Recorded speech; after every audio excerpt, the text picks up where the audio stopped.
You have found Authentic Business Adventures, the business program that brings you the struggle stories and triumphant successes of business owners across the land. Past episodes of the Authentic Business Adventures program can be found on the podcast link at drawincustomers.com. We are coming to you from the Sun Prairie Community Radio Studios, underwritten by Bank of Sun Prairie. My name is James Kademan, entrepreneur, author, speaker, and helpful coach to small business owners across the country. Today, we're welcoming / preparing to learn from Allison Dunn, CEO and executive coach at Deliberate Directions. Allison, how are you doing today? I am great, James. Thank you. How are you? I am doing very well. It is so awesome to have you on the show because every once in a while I come across people that just kind of make me feel inadequate. I mean that in a good way. And you got a lot going on with your coaching practice. Oh, that's very kind of you to say. Yes, we have a lot going on. So how about you tell us, me and the listeners and all that jazz, what is Deliberate Directions? Sure. We are a business and executive coaching company based out of Boise, Idaho. We work with clients all across the United States and in all different industries and sectors. So I'd say my three key pillars are leadership development, business and executive coaching, and employee engagement. Oh, nice. Those are big ones. And necessary. Yeah. Awesome. And how long have you been doing this? I opened the practice in 2013, so we're well past our 5-year mark, heading into 6 years. Yay! You made the hump, right? Yeah, exactly. So you have a crew. You have a whole team, it looks like, right? I do. It's a small team of experts that work with me here, and having a good team, as you know, is critical. So I feel blessed in that respect. It is. Very cool. So now you mentioned off the air, I guess, that you had been in radio for a little while, so you understand my technical prowess, I guess. I do. Yes, radio can be so much fun. So I appreciate joining you here today on the radio. Sure. So how did you get into coaching? It is kind of a long story, and I'll give you the quick summarized version of it. After running a number of businesses based out of New Hampshire and having had several successful businesses, my husband and I decided to leave our local community of Concord, New Hampshire, and move all the way across the country to Boise, Idaho. Holy cow. To be closer to some of our children. All right. And so it gave me an opportunity to completely kind of rethink what it is that I would do if I opened my own business. Sure. And thus, here is Deliberate Directions. So that's how it happened. Awesome. So moving across the country, that's one thing. Starting a new business right after you do that, that's total another thing. And then, can you tell us about some of the businesses that you had before you started? Oh, sure. Absolutely. I ran an architectural firm for about 8 years. And from that firm, I ended up basically joining an engineering firm, which we converted to like an employee-owned firm. So I was part of the leadership executive team for that for 10 years. And then I was born and raised basically inside of a family business, which truly is a family business from every aspect. And so growing up in it and then coming back after college and then leaving and doing something else for 20 years, I went back to my family business, which is a manufacturing company based in Concord and New Hampshire. Okay. And basically left the family business to move across the country and started a new business. Wow. So these other businesses, the architecture one, engineering one, did you end up selling those or closing those, or what did you end up doing, or just walking away maybe?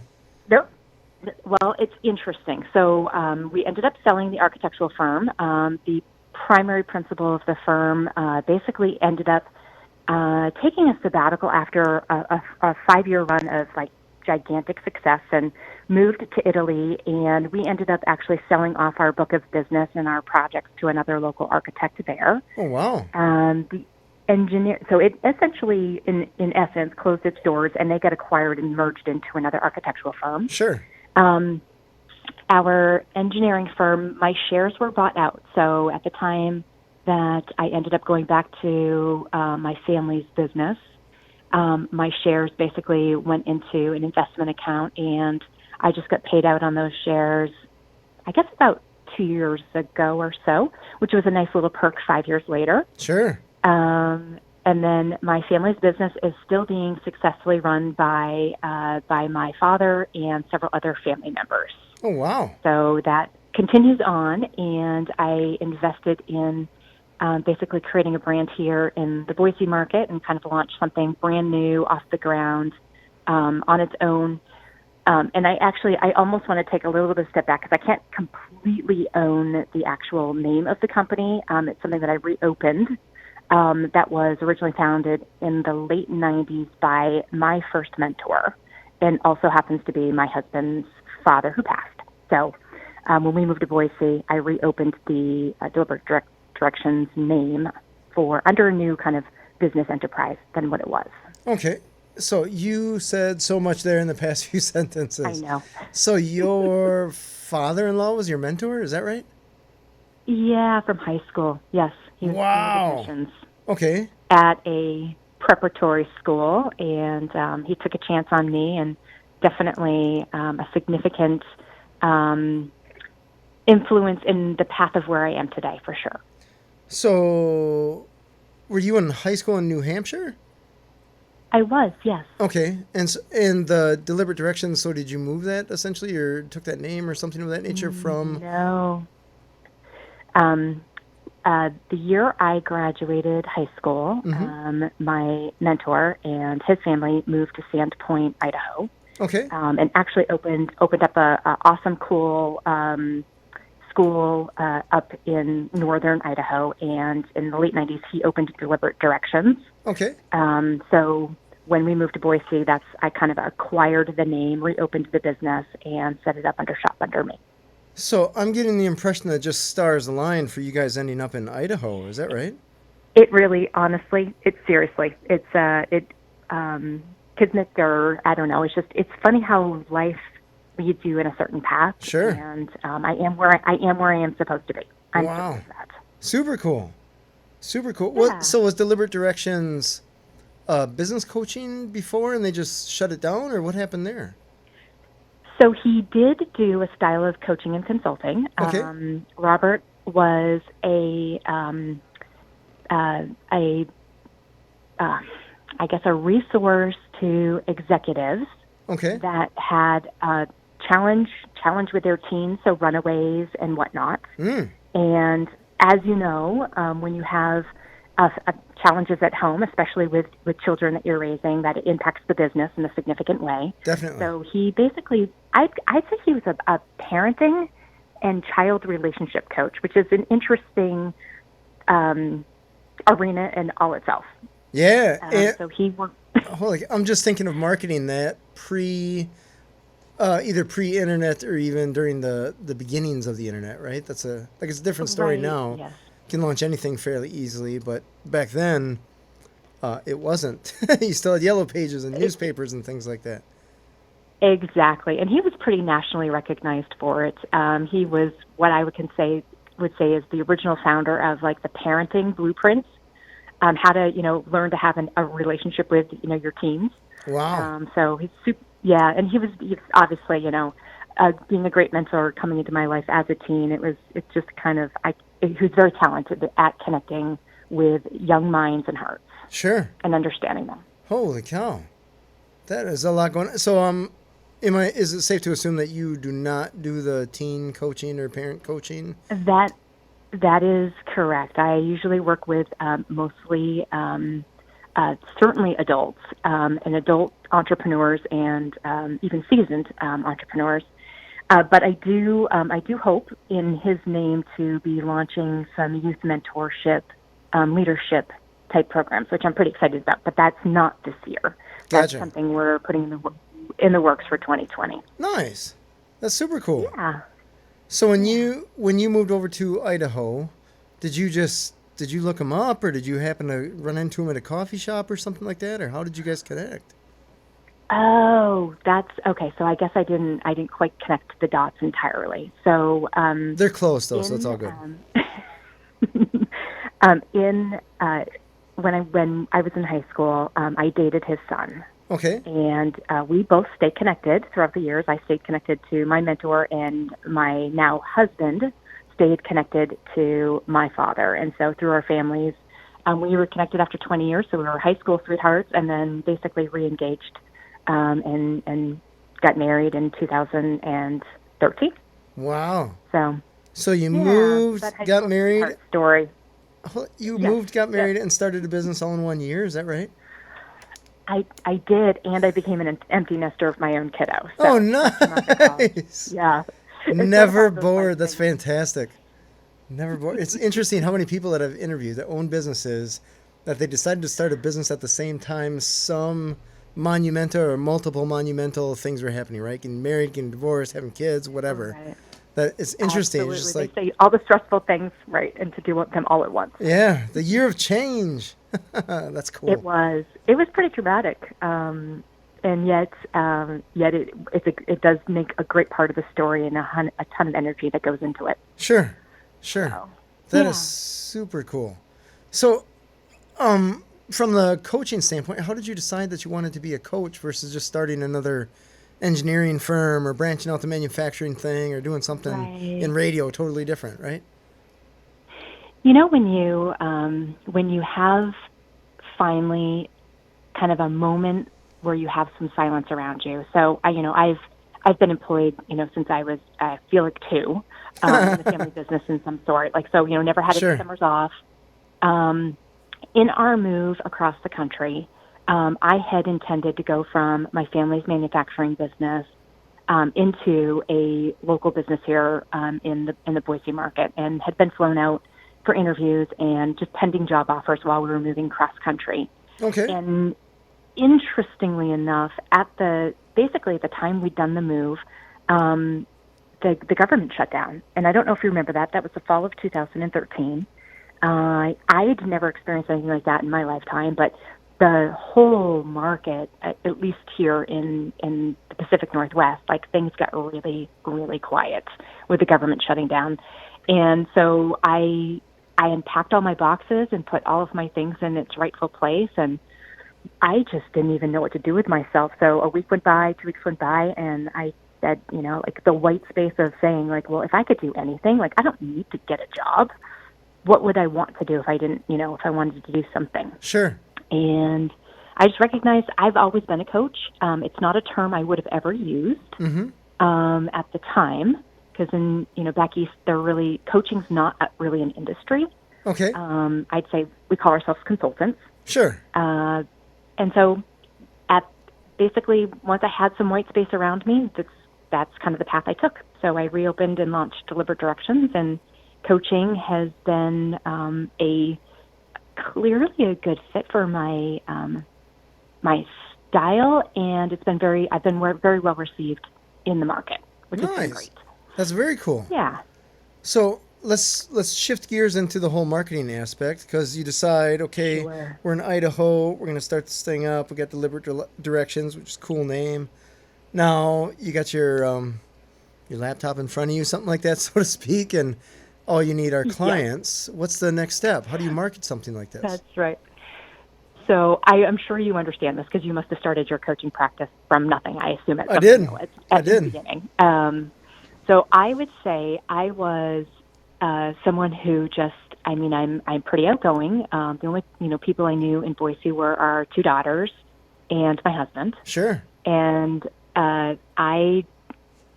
massive action would be like an understatement of Okay. kind of what I underwent.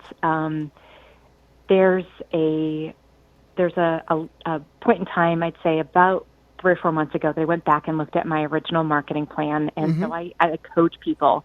You have to have 10 strategies, to really have, a full-fledged business. Sure. And I had like 45 different strategies that I was working at 45 one time. Sure. I'm literally not joking when I say that. Wow. So everything and anything you could possibly think of that would get me in front of people who might be like-minded. And for me, I'm a super social butterfly anyways.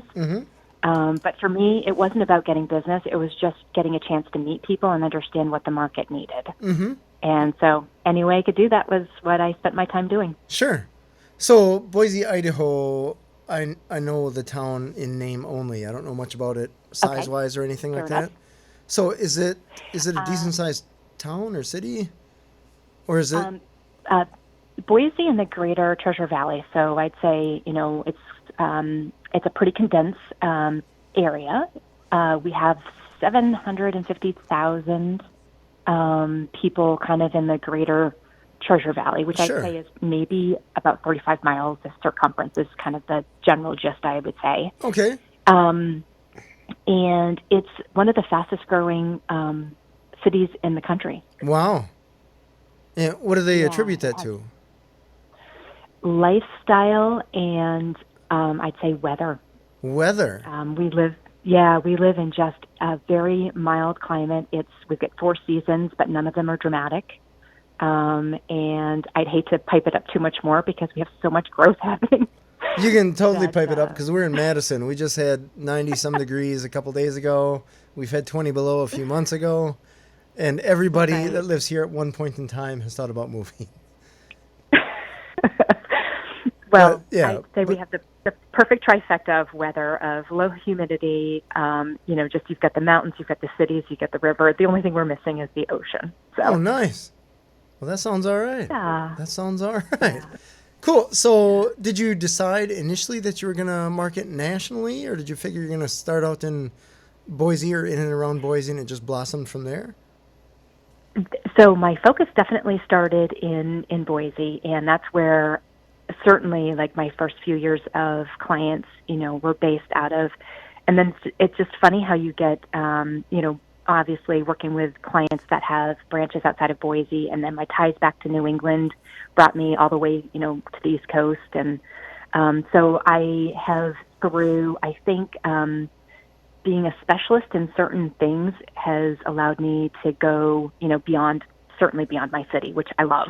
I love to travel, and I'm always open to that, and nurturing a network that's just bigger than my local market. Sure. I say my outside of Boise market's 3 times larger than my local Idaho market. Very cool. Yeah. So, and trying to maintain that balance too, because I like the excitement of helping people beyond my community, but I'm definitely very community centric. Sure. Sure. Well, that makes sense. The majority of the coaching that you do then, I imagine, is remote? Is it just over the phone, Skype, something like that? Correct. Yes. Okay.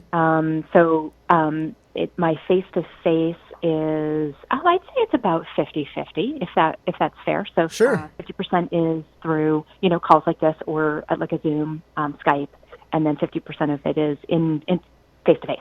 Gotcha. Do you have a preference?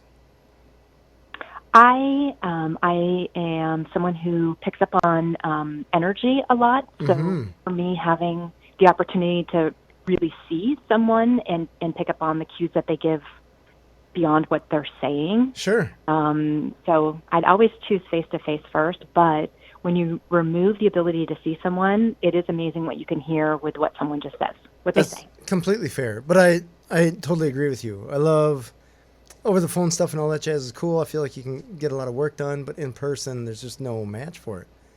There's the whole body language thing, and you get just the facial expressions, and totally agree. Yeah. So I want to steal a little bit of information from you, if you don't mind.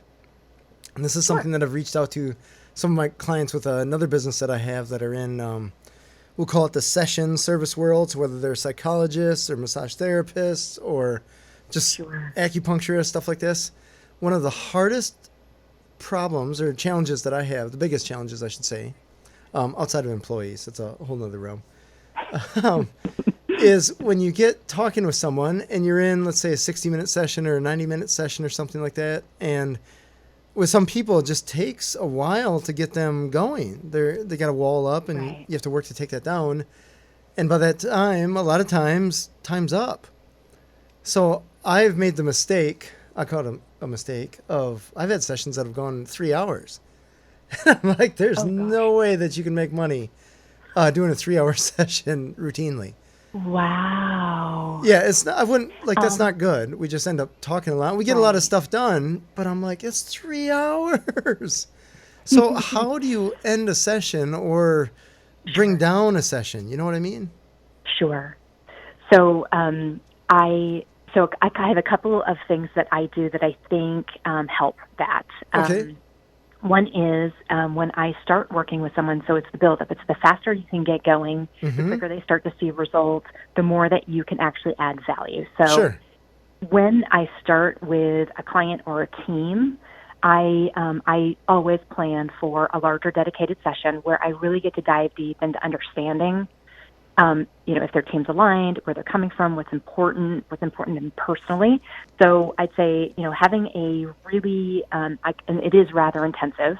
I'm sure they probably feel sometimes like they're being drilled, and they're sort of like, what does this have to do with my business? But the more I understand what makes up, what drives someone, what their why is, and what their long-term goals are, the faster I can help them get there.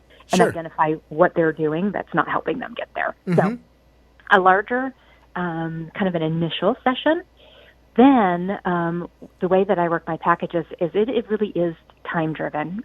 So I dedicate certain allotments of time, and I have a super structured session. Like the session itself, content can go all over the place, but I do manage that time. So if I recognize that we're going into something that's going to be deeper, I still have to end on time, but I'm happy to give them more time over the phone later, or give them something to think about or read, and then, check in with them outside of it. So I've never had a session run 3 hours like as scheduled. You're a better person than me. I never wish that it would go that long, but yeah, sometimes just get rolling and whatever. Life goes on. Yeah. So I'm not sure how. I think in the positioning of it, but I can understand how, like in a very, I don't know, I'm going to use the word drama or very highly emotional. I might get drawn into trying to, help and solve and overcome. But I hope that's helpful. Oh, totally. Absolutely.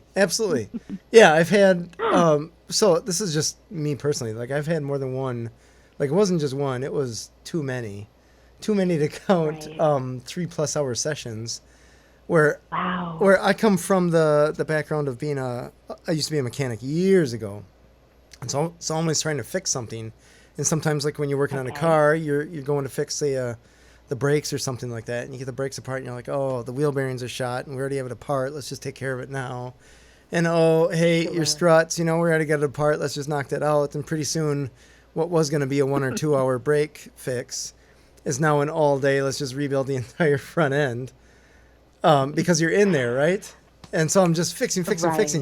But the challenge, of course, as and anybody that's either been in a coaching session or done coaching, is that you're supplying so much information for people that they can't possibly do or respond to what you're telling them to do. They're all you rah at the moment, but in the end, I just end up giving too much information is what it comes down to. So that's an interesting element. So I think one of my go-tos is, great. That's something that obviously, are you ready to tackle that now? Is that something you can dedicate to doing, in the next week or two? But before our next session, here are the tools you need. That's your homework. And I just assign it. Sure. And then, if you get in there and you're struggling, obviously reach back out. But, here's the tool you need, as opposed to giving them 20 tools. Because 20 tools is not going to help someone. No. No, I can tell from my students, you give them 3, and that's arguably too many. And 3 is probably too many, yeah. Yeah. Anyways, it depends on the person, so totally cool. True. Do you have a specific industry that you really love working with or cater to or have excellent knowledge in or something of that nature? So I'm going to say yes and no to that. Okay. I was working with my SEO guy, and he asked that exact same question, like, what's your niche? And I'm like, well, I work with like over 50 different industries, if you're really to kind of classify and write them down. What I will say is I think my specialty is a pretty cool balance between both service and product-based, and that kind of almost covers everything. So that's why I think I have the ability to connect with so many different industries and sectors. Sure. For me, my favorite type of client is someone who knows that they don't know everything, knows that they've done everything they already know how to do, and now is ready for some guidance and some direction. Sure. And sort of as a sponge. So I like a sponge. Do you feel like ready to really Sure. Do you feel like you have to go out and find people, or do people find you when they decide or realize that they need a little bit of help? I think it's still a combination. And, I feel really lucky that most of my business is inbound at this point. And I'm rarely doing, and I do 10% of my 45 original strategies Sure. that I did when I started my business. I think my marketing and my messaging and my communication does draw the right person to me, Sure. Sure. Very which cool. So, I love. Yeah, well, that's awesome. The majority, it looks like you do executive coaching as well as the business coaching. So, what is correct. do you do more executive or more business with business owners type thing, or do you have a It's still favorite? it's a combo. I so my favorite, if I were being honest, is Best way here? I love having access and being able to work with an entire team. Okay. Whether I'm working with just an executive who's not the owner, but being able, it's like if I pour everything just into one person, I'm reliant on them taking that back and then being able to relay it. Hugely. So the more people I can positively impact through the same message at the same time, like I feel more successful that way. Oh, super cool. I like that. I like Yeah. that. I want to shift gears a little bit into pricing. Sure. Now, without talking numbers, I imagine that the pricing that you initially had 5 years ago over the course of time, or 6 years ago, I should say, over the course of time has probably changed, right? The packages you offer and all that jazz. Dramatically. Can you tell us a Yep, little, like dramatically. every business owner's had this thing, right? I'm still having this thing Yeah. with all of my businesses. It's just pricing is a thing. So can you tell us about some of the things that you've learned about pricing? Sure. I think pricing is really the level of confidence that you have in being able to provide the value that you're asking for. And it's probably the first thing that I work with in almost all of my businesses is, are they charging the right amount Sure. for the value that they're given? And sometimes I say you need more value in this. Right. And other times it's like, you're providing so much value, why aren't you charging for it? Sure. So, my practice was no different. When I came to the market, I had no idea what other coaches were charging. Sure. And I'd get some people who were like, oh, are you serious? And other people who were like, oh, that's it? Sure. Sure. We want more. Oh, that's it. So, so I think, I did test and measure. So, like I would tell anyone, like, raise your, start with a price, and if people are buying, then it's time to raise your prices, right? Yes. Yep. If you consistently can close and people are like, oh, okay, great, tell me where to sign. Sure. And so I wouldn't say I escalated my prices, but I've always, I consistently every 6 months go, okay, I've met with 18 people and 16 of them bought. Sure. I probably can charge more now. Yeah, that's quite the close ratio. That's awesome. Yeah. And it's not all quarters are that way, but I do track I'm pretty, I'm a good balance between marketing and finance. So I'm very much metric driven to know what that is. And Sure. so I just say, if I've had over a 70% close ratio, it's time to raise my prices by, another 100 at every level that I work on. Right. So, Right. Nice. That's very cool. So are you, let's shift into location, stuff like that. Do you have an office, or does your team work remotely? I have an office. We have a beautiful spot down in downtown Boise that's just on the outskirts. It's sort of the up and coming area where we have free parking, which is great. Nice. My goal was to have a coaching and training center, and it was sort of like my 5-year goal when I first opened the business. So I worked out of my car and coffee shop in my home for about 18 months. Sure. And then I upgraded myself to. Are you familiar with what I'm saying when I say Regis? Yeah, definitely. Like Regis office spaces. So they have, lots of businesses inside of a Regis space. So I bought myself an office there, leased, and I committed to, I think, 3 months at a time because I didn't know if I could afford it, which is a joke. Sure. So 18 months later, I'd outgrown that space and needed to add someone, but I couldn't afford the price that Regis was charging to have 2 beautiful offices. Sure. So I moved to my 3rd location, and now we're in, I'd like to say this is our forever home. So we have a beautiful coaching, training, co-working space. I've got four office spaces, a front reception, collaboration space, and a training room. Which is great. Very cool. Yeah. Nice. Yeah. So you got a We nice love our office space. set up. We do. We're very, very lucky, and I feel like it's much like the stars aligning for where I am today. Mm-hmm. I looked at the space 28 months before I actually signed on the dotted line, Wow. and it waited for me. Yep, it was Wow. the remaining unfinished space inside of a beautiful brand new building. I first walked in and I was like, "Whoa, this is awesome." It was dirt floor. I could see the vision, but it was more than I could afford. Sure. And it broke my heart. Like, I can't. Like, that's not realistic. Right.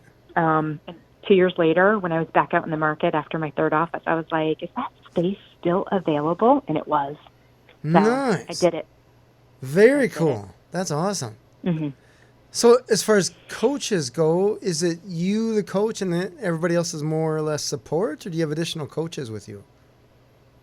So I do have a coach that specializes in medical doctor's office. She's a former. No, I'm sorry. She's still a current doctor, so I don't want to say former. That's incorrect. Sure. She owns a practice, an eye doctor practice. So that nice. is definitely like her zone of genius. Sure. And so we have a gigantic healthcare medical office presence here in Boise, and that's her area of expertise. So I've got myself, her as a coach, Jennifer, and then I have a web SEO guy, and then I've got a full client coach support coordinator who does, she's a rock star on all of our social media. And other than that, I would be remiss if I didn't say my husband, who is he has a full-time job, but he also is my logistics contracts guy. Logistics he makes all the contracts magic work. Okay. I just get he reads the details, so I stay out of trouble. Sure. Seriously. That's fair. That's totally fair. Yeah. Well, it's interesting, Yeah. the eye doctor woman that you have, the coach, the medical coach, Yes.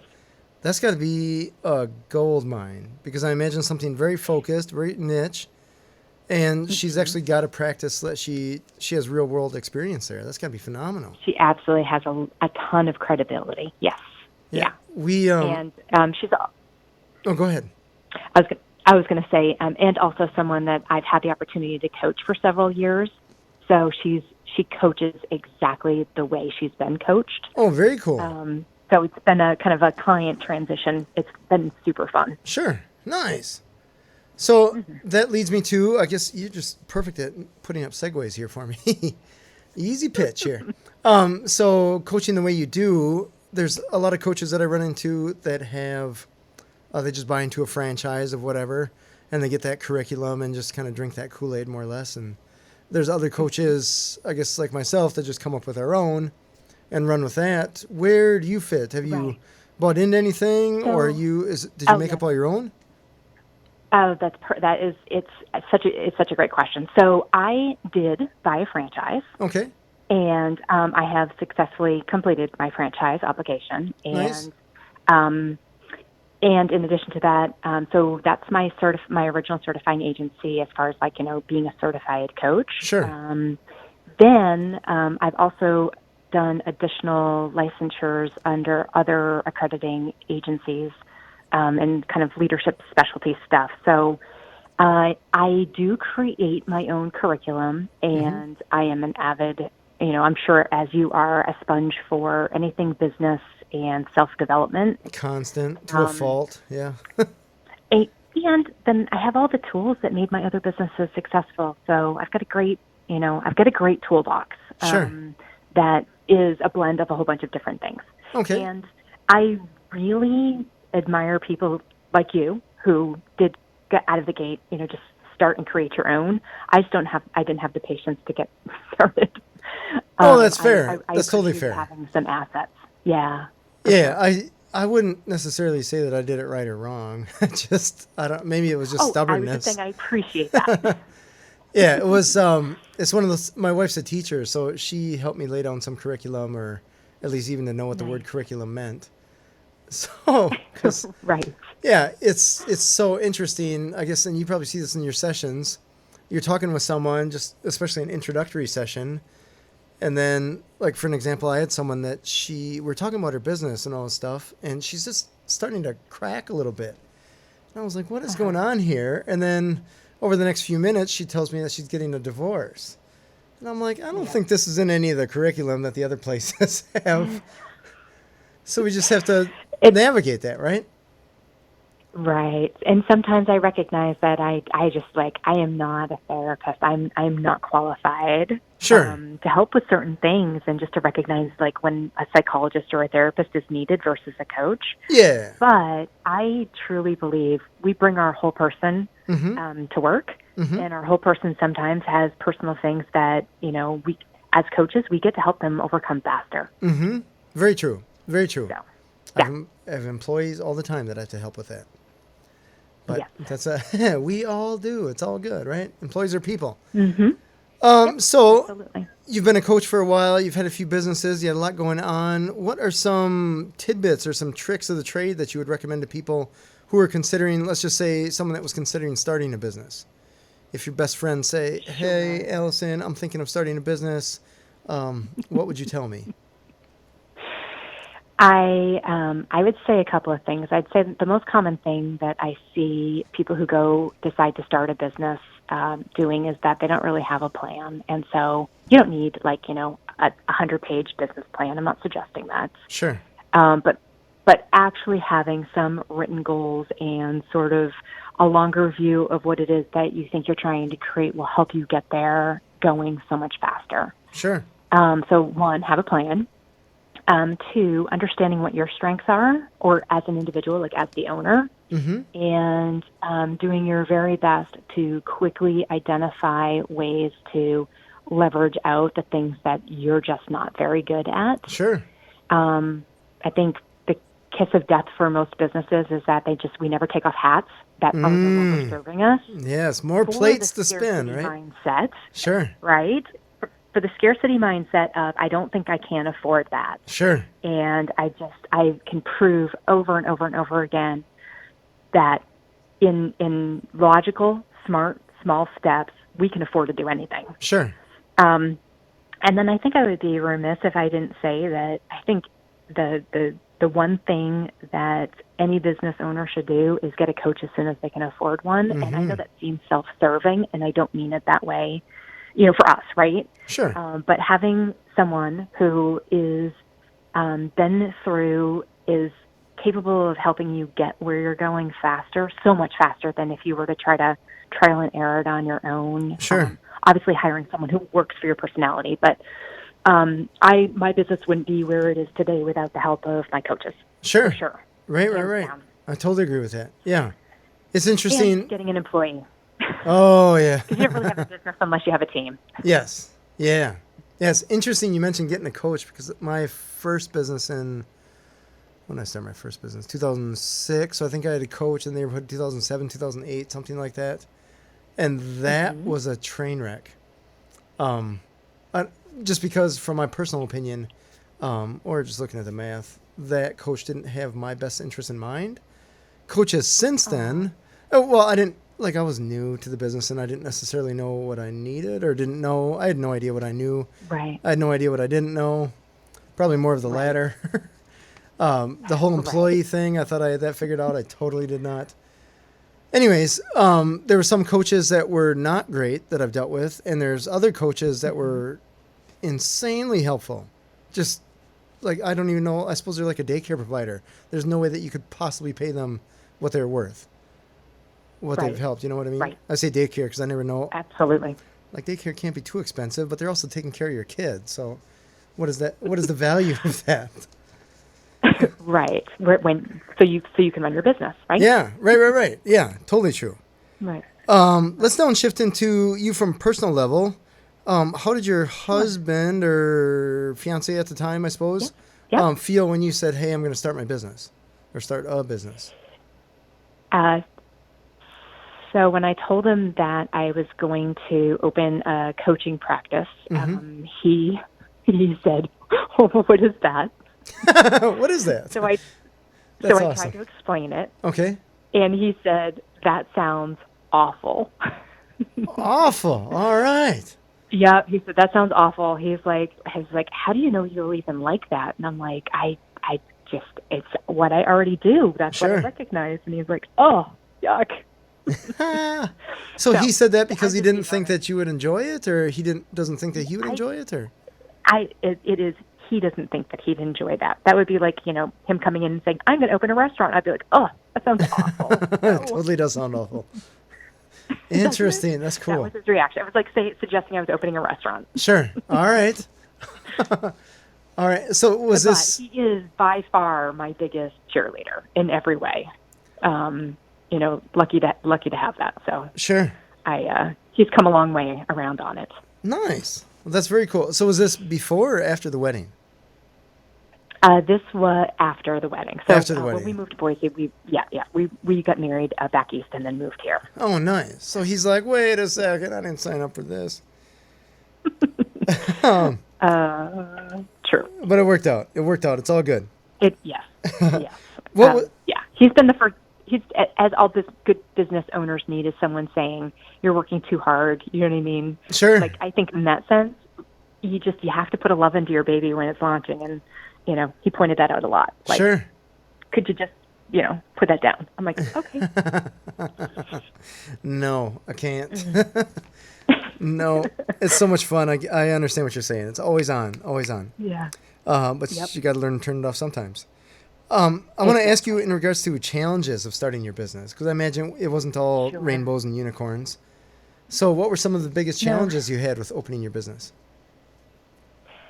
I would say I think the confidence in that it was that first decision. I think so. Yes, I'm going to do this because I had 100 million reasons why I could just make some a solid, good 6-figure income just as soon as the government was going to open back up. Right? Sure. Like the whole commercial market would let loose, and I would miss out on these VP jobs that, so the mindset around it's just easier to work for someone else, and I get it.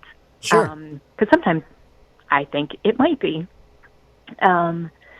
So once I was all in, I'd say my biggest challenges were just making sure that I built credibility, because there were a lot of our market specifically here was still going through they weren't rebounding from the downturn of the economy. So sure. 2013, they were still not a confident city.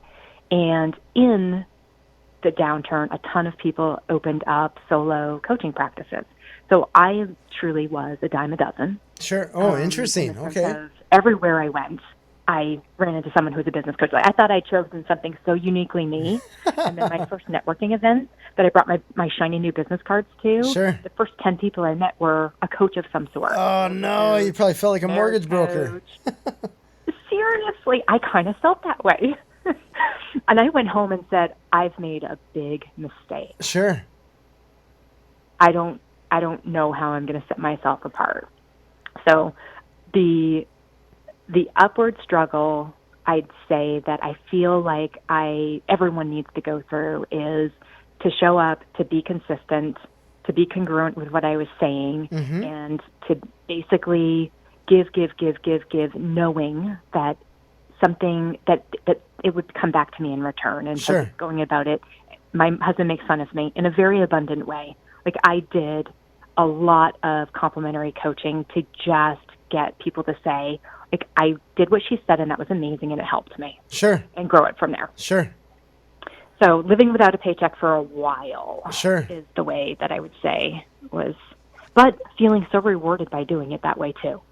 No, I sounds completely silly. understand. I had to run that same journey, and we location where I'm at in Madison, you could argue there's still some people. I deal a lot with construction companies and stuff like that. They still have that what if 2008, 2009, whatever happens again, Comes just again. still Yeah. in the back of their head, which they may not necessarily be wrong, but I doubt it. At least I hope it doesn't happen that bad again. If they wait long enough, it'll be true again. Sure, yeah, but there's this lack mentality that's very common. I'm like, that was a long time ago, and if you don't pick yourself up, there's other businesses that are. They'll just take the business that you're gonna have. Correct. So that's a thing. These are just a few fun questions that I have for business owners. So Let's just have fun with these, right? What is your least favorite thing about owning a business? My least favorite thing about owning a business is reconciling my credit card statements. Oh. That would rank up there, even though I love looking at the finances, like entering, like the cross-referencing the detail and all. Sure. So I do still do that. It is an area that I'm just good at, but I don't love it. If that makes sense. Sure, totally does. And then outside of that, I'd say if I were to give you my second least favorite, is managing other people's expectations. Man, you got to elaborate on that. And it comes from all angles, right? Okay. Of what people expect. So just always outlining the expectations, whether it be employees or, members of the community or friends and whatnot. I mean,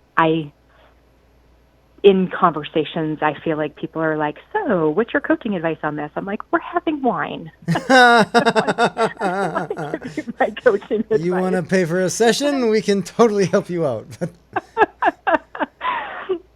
So I kind of joke at that, but it's just managing, like being a resource, but also knowing when it's not welcome. Sure. Right? So not trying to coach when someone goes, I just wanted you to listen.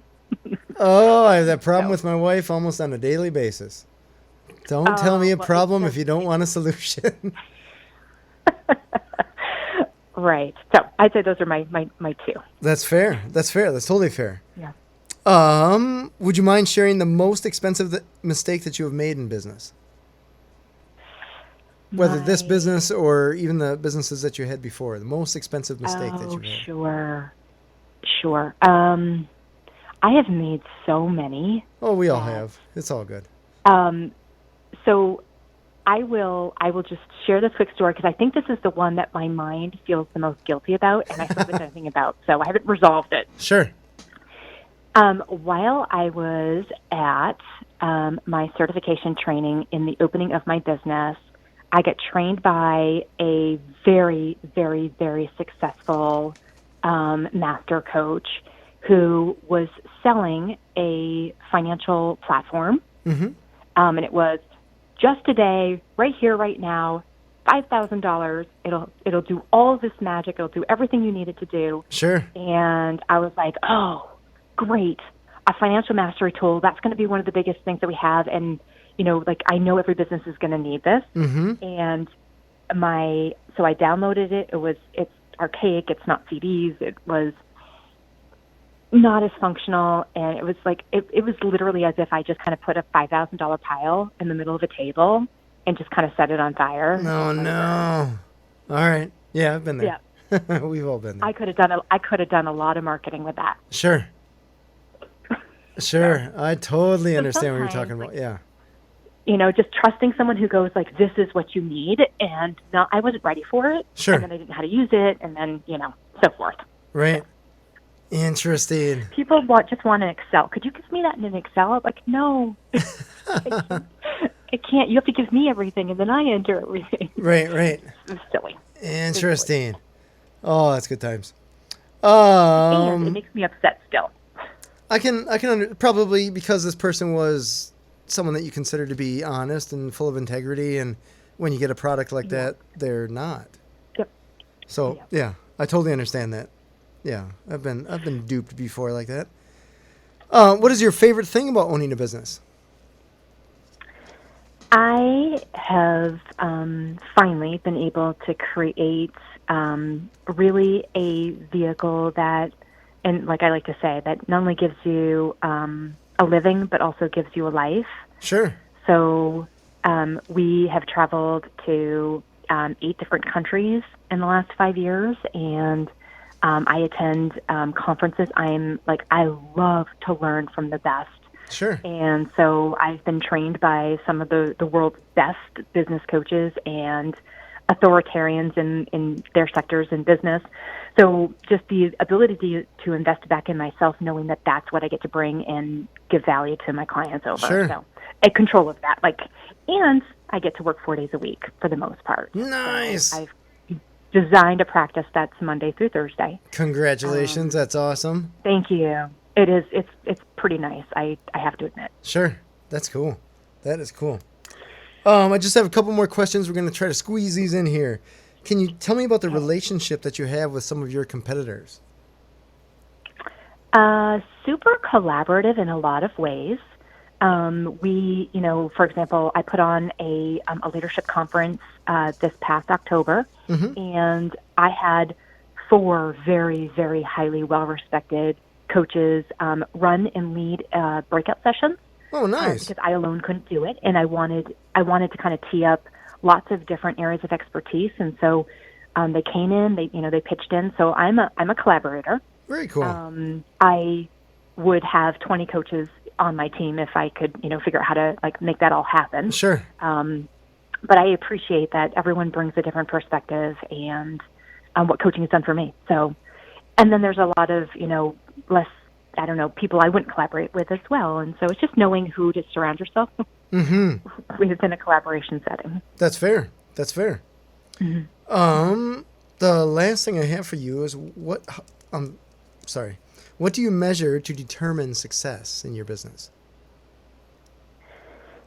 I say that my marker is impact. Okay. Oh, interesting. And I measure impact in a lot of different ways. So one of my goals is to provide education to 2,500 leaders every single year, and that happens in a whole bunch of different ways. Sure. I'd like to think it's bigger than that, but when I actually say we had 250 people at this event, I'm speaking to 350 people at that event, I held 14 workshops at 20, people each, it adds up over time, and so that's what I aim at.